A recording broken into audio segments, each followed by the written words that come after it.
¿Qué pasó realmente con Nicolás Maduro? Es una pregunta que resuena en todo el mundo. Para muchos, su nombre es sinónimo de crisis, autoritarismo y colapso económico. Para otros, es el líder de una revolución socialista que lucha contra el imperialismo. Pero más allá de las pasiones políticas, ¿quién es el hombre que ha gobernado Venezuela durante más de una década y cómo llegó el país a la situación actual? Hoy vamos a desglosar esta historia compleja, sin tomar partido, solo presentando los hechos para que tú formes tu propia opinión. Para entender a Maduro, primero tenemos que hablar de Hugo Chávez. Chávez, un carismático militar, llegó al poder en 1999 con la promesa de una revolución bolivariana, un proyecto socialista financiado por la inmensa riqueza petrolera de Venezuela. Durante sus años en el poder, implementó programas sociales masivos, las llamadas misiones, que mejoraron la vida de millones de venezolanos pobres. Nacionalizó industrias clave y se convirtió en una figura icónica de la izquierda latinoamericana, conocido por sus maratónicos discursos y su feroz retórica antiestadounidense. En este contexto aparece Nicolás Maduro, nacido en Caracas en una familia de clase trabajadora y con ascendencia judía sefardí. Maduro no tuvo una educación universitaria. Desde joven, fue un activista sindical y militante de izquierda. Conoció a Chávez en los años 90 cuando éste estaba en prisión por un intento de golpe de Estado y se convirtió en uno de sus seguidores más leales. Su carrera política despegó junto a la de Chávez. Fue diputado, presidente de la Asamblea Nacional, ministro de Relaciones Exteriores y, finalmente, vicepresidente. Chávez lo llamaba su hijo y, antes de morir de cáncer en 2013, lo ungió públicamente como su sucesor. Tras la muerte de Chávez, Maduro se enfrentó a su primera gran prueba. Las elecciones presidenciales de 2013 se presentó como el heredero del legado chavista, prometiendo continuar con la revolución. Su principal rival fue Enrique Capriles, el candidato de una fragmentada oposición.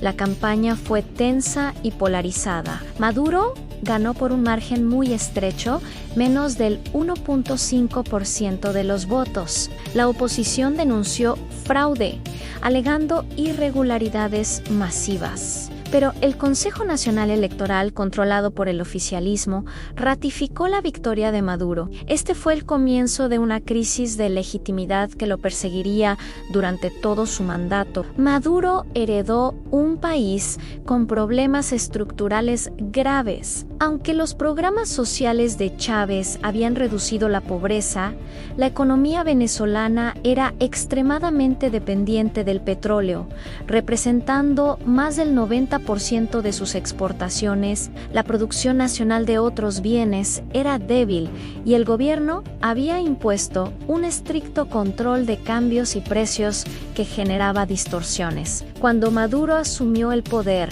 los precios del petróleo, que habían estado por las nubes durante años, comenzaron a desplomarse. Este fue el detonante de una catástrofe económica sin precedentes en la historia moderna de un país sin guerra, sin los petrodólares para financiar las importaciones de alimentos, medicinas y bienes básicos. La escasez se apoderó de los supermercados y farmacias. Aparecieron las famosas colas, donde la gente pasaba horas, a veces días, para comprar un paquete de harina o papel higiénico.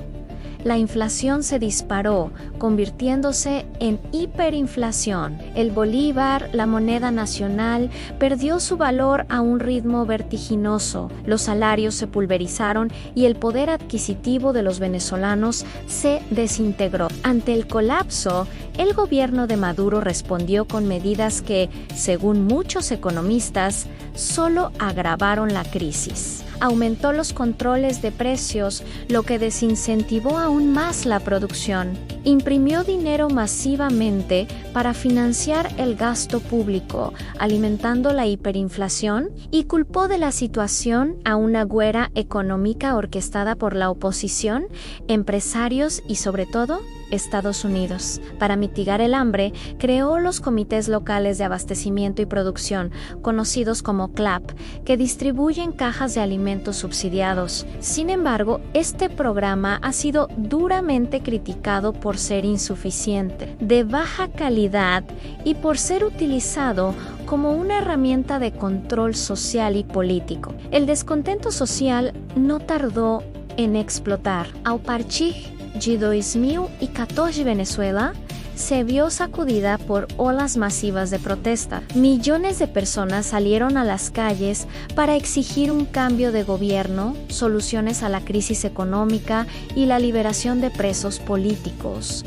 La respuesta del gobierno fue contundente. Las fuerzas de seguridad, incluyendo la policía, la Guardia Nacional Bolivariana y grupos civiles armados afines al gobierno, conocidos como colectivos, reprimieron duramente las manifestaciones. Hubo cientos de muertos, miles de heridos y detenidos. Organizaciones de derechos humanos como Human Rights Watch y Amnistía Internacional, e incluso la ONU Unidas, han documentado casos de uso excesivo de la fuerza, torturas y ejecuciones extrajudiciales, acusando al gobierno de Maduro de crímenes de lesa humanidad. Políticamente, el conflicto también se intensificó. En las elecciones parlamentarias de 2015, la oposición, unida en la Mesa de la Unidad Democrática, obtuvo una victoria aplastante, consiguiendo una mayoría de 2/3 en la Asamblea Nacional. Por primera vez en la era chavista, la oposición controlaba un poder del Estado. Parecía que se abría una puerta para un cambio político. Sin embargo, el gobierno de Maduro maniobró para neutralizar a la Asamblea. El Tribunal Supremo de Justicia, lleno de magistrados leales al oficialismo, comenzó a anular sistemáticamente todas las leyes y decisiones del Parlamento, dejándolo sin poder efectivo. La confrontación llegó a su punto álgido en 2017. Maduro, argumentando que necesitaba paz y reescribir la Constitución, convocó a una Asamblea Nacional Constituyente con un sistema electoral diseñado para garantizar una mayoría absoluta al oficialismo, a pesar de su baja popularidad. La oposición boicoteó la elección, calificándola de fraudulenta.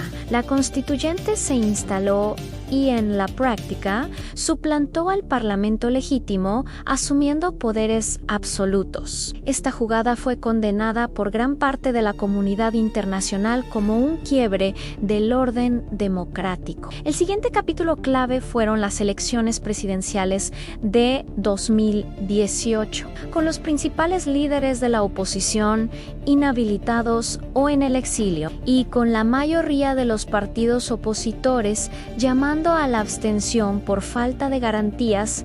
Maduro se presentó a la reelección. Ganó con una amplia mayoría, pero en unas elecciones con una participación históricamente baja y no reconocidas por más de 50 países, incluyendo Estados Unidos, la Unión Europea y la mayoría de las naciones de América Latina. Aquí es donde la crisis de legitimidad de Maduro se globaliza. En enero de 2019, invocando artículos de la Constitución venezolana, Juan Guaidó, el entonces presidente de la Asamblea Nacional elegida en 2015, se autoproclamó presidente interino de Venezuela. Argumentó que, al ser la elección de Maduro ilegítima, la presidencia estaba vacante y le correspondía a él, como jefe del Parlamento, asumir el cargo temporalmente. Fue reconocido de inmediato por Estados Unidos y decenas de otros países. Esto creó una situación insólita de dualidad de poder. Por un lado, Maduro controlaba el territorio, las instituciones y, crucialmente, las Fuerzas Armadas. Por otro, Guaidó tenía el reconocimiento internacional, el control de algunos activos venezolanos en el extranjero y el respaldo popular de la oposición. La estrategia de Guaidó de cese de la usurpación, gobierno de transición y elecciones libres no logró su objetivo. Los llamados a las Fuerzas Armadas para que rompieran con Maduro no tuvieron éxito. El alto mando militar se mantuvo leal, en parte por convicción ideológica, pero también por los enormes intereses económicos y de poder que el chavismo les ha otorgado. A pesar de las masivas protestas y la fuerte presión internacional, incluyendo duras sanciones económicas de Estados Unidos contra la industria petrolera y altos funcionarios,